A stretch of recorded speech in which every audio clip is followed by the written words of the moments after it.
In my last video article, I spoke about how you need ESP to make leading and managing your staff hugely easier. But before you click away thinking I'm suggesting you become psychic, let me make this clearer in case you didn't see the previous article. ESP stands for expectations, support, purpose. Now, I covered expectations in the last video, and today I want to focus on support. Once your staff know what's expected of them and what they can expect from you as their boss, they need to deliver on those expectations. And so do you. Now, being a boss does not mean you have to control the detail of everything your employees do every minute of the day. A lot of managers and business owners try to do that to their own detriment. Micromanaging people is a very time-consuming, inefficient, and ineffective way of working for both parties.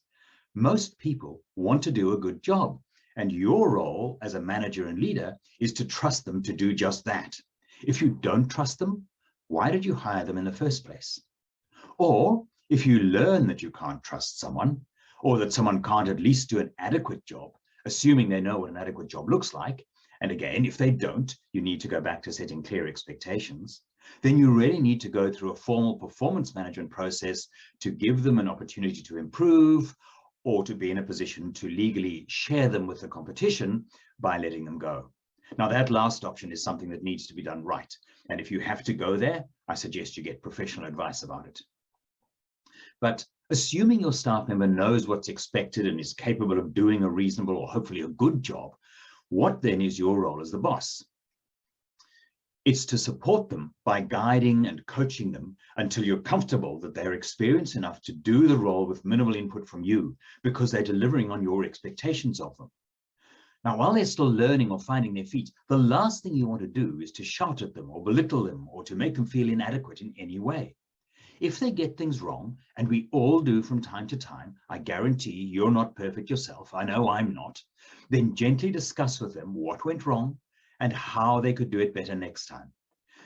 The approach I like to take to that is to ask them in a genuine way for their thoughts on why it went wrong and what they think they need to do to A, fix it if necessary, and B, get it right next time. I find that if you do it that way as a coaching exercise, the person learns two things. One, they learn to think for themselves and to critically assess what they're doing and how they could do things better without running to you for help. That relieves you of enormous pressure because you can get on with other things with fewer interruptions. And secondly, they learn that you trust them and expect them to resolve problems on their own. Now, that not only takes the pressure off you, but it makes that staff member far more motivated to do a good job and to think about what and how they're doing things. No one likes to feel they're inadequate or not trusted. It's incredibly demotivating. Now, once a staff member is operating as autonomously as possible, your role then is to be a support, a sounding board, a resource for them should they need you. And you'll have time to do that when it's necessary because you're not having to look over other people's shoulders constantly.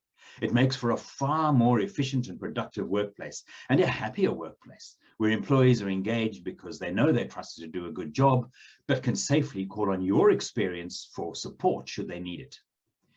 Now, if you're ever in doubt about how to handle a situation, ask yourself this: how would I like to be treated in this situation? And that, more often than not, will give you the solution.